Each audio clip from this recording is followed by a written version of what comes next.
লক্ষ্মী ভাণ্ডারের আশা করে যেসব মহিলারা বা আমরা যারা বসে আছি তাদের কপালে আর মনে হয় লক্ষ্মী ভাণ্ডার মানে অন্নপূর্ণা ভাণ্ডার আর আমাদের কপালে নাই। এই দাদাভাইয়ের ভিডিওটা, দাদাভাই যে কথাগুলো বলছে, দাদাভাইয়ের কথাগুলো 100% মিলে যাবে। এরা পাবে না লক্ষ্মী ভাণ্ডার মানে অন্নপূর্ণা ভাণ্ডার। আর এই ভিডিওটার শেষে আমি আরেকটা কথা বলতে চাই। অনেকে আছে উচিত কথা বললেই বলে কি চটি চাটা। আরে ভাই, উচিত কথা বললেই কি চটি চাটা হয়ে যায়? তাহলে কি বলবো তোমরা গোবর চাটা? হ্যাঁ, অনেকেই আছে বলছে, আমার আগের ভিডিওটাতে কমেন্ট করেছে, হাত কাটা নাইটি পরা বৌদি, এইবার পিঠে বানাবে, এসব কোনো কথা আছে? আমরা বাঙালিরা বাড়িতে কি পরে থাকি? আমরা তো সবসময় বাড়িতে নাইটি পরে থাকি। আমাদের অত টাইম নেই ভাই যে মেকআপ করে সেজে গুজে শাড়ি কাপড় পরে ভিডিও বানাবো। আমাদের 3 বেলা রান্না করতে হয়, ঘরে বাসন মাজতে হয়, কাপড় কাচতে হয়, ঘর ঝাড় দিতে হয়, পরিষ্কার করতে হয়, বাচ্চাদের সামলাতে হয়। আমাদের হাতে অত টাইম নেই যে সেজে গুজে এসে নাইটি করা, মানে সেজে গুজে এসে ভিডিও করা। অবশ্য ঘরে তাই আমরা যা পরে থাকি সেই পরেই আমরা যেটুকুনি টাইম পাই তার থেকে সময় বের করে এই ভিডিওগুলো বানাই। তাই অবশ্যই বলবেন না যে নাইটি পরা, পিঠে বানানো। আপনাদের বাড়ির মা বোনেরা যারা মহিলারা আছে তারা কি পরে? ঘরের মধ্যে যারা যখন থাকে তারা কি পরে?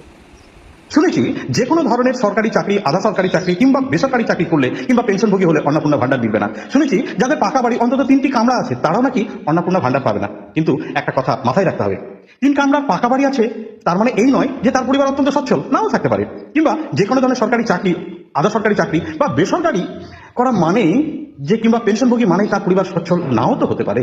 কারণ এমন অনেক শর্ট পেনশনভোগী বা ফ্যামিলি পেনশনভোগী পরিবার আছে যারা 20,000 15,000 টাকার নিচে পেনশন পায়। এছাড়া আশা, অঙ্গনওয়াড়ি দিদিমণি এবং অঙ্গনওয়াড়ি হেল্পার, গ্রামীণ স্বাস্থ্যকর্মী, বেসরকারি স্বাস্থ্যকর্মী, civic police, village police, para teacher, চুক্তিভিত্তিক স্কুল কর্মী, বেসরকারি স্কুল টিচার কিংবা বিভিন্ন সরকারি কন্ট্রাকচুয়াল কর্মী, সরকারি ড্রাইভার, পঞ্চায়েত কর্মী, পঞ্চায়েত সদস্য, অস্থায়ী পুরসভা কর্মী, বহু বেসরকারি প্রতিষ্ঠানের কর্মী, বহু আধা সামরিক সংস্থার কর্মী, আরো অন্যান্য বিভিন্ন সরকারি বেসরকারি কর্মীদের মাসিক ইনকাম 30,000, 25,000, 20,000, 15,000, 12,000 টাকার নিচে। অথচ তাদের পরিবার হয়তো একজন মাত্র রোজগারি পাবলিক যার উপরে গোটা পরিবার ডিপেন্ড করছে। সেখানে ডিপেন্ডেন্ট সংখ্যা 3, 4, 5, 6 জন পর্যন্ত রয়েছে। এরকম হিন্দু পরিবারের সংখ্যা প্রচুর রয়েছে এই রাজ্যে। আবার বলা হয়েছে যার বাড়িতে 4 চাকা আছে সেও পাবে না অন্নপূর্ণা ভাণ্ডার। কিন্তু আজকাল অনেকে নিম্নবিত্ত পরিবার কম দামে সেকেন্ড হ্যান্ড গাড়ি কিনে নিজেরাই ড্রাইভারি করে সেই গাড়ি ভাড়া খাটিয়ে সংসার চালায়। তাদের পারিবারিক ইনকাম খুব একটা বেশি নয়, কারণ টোটো আসার পর থেকে গাড়ির ব্যবসা অনেকেরই কমে গেছে, পারিবারিক ইনকাম নেই।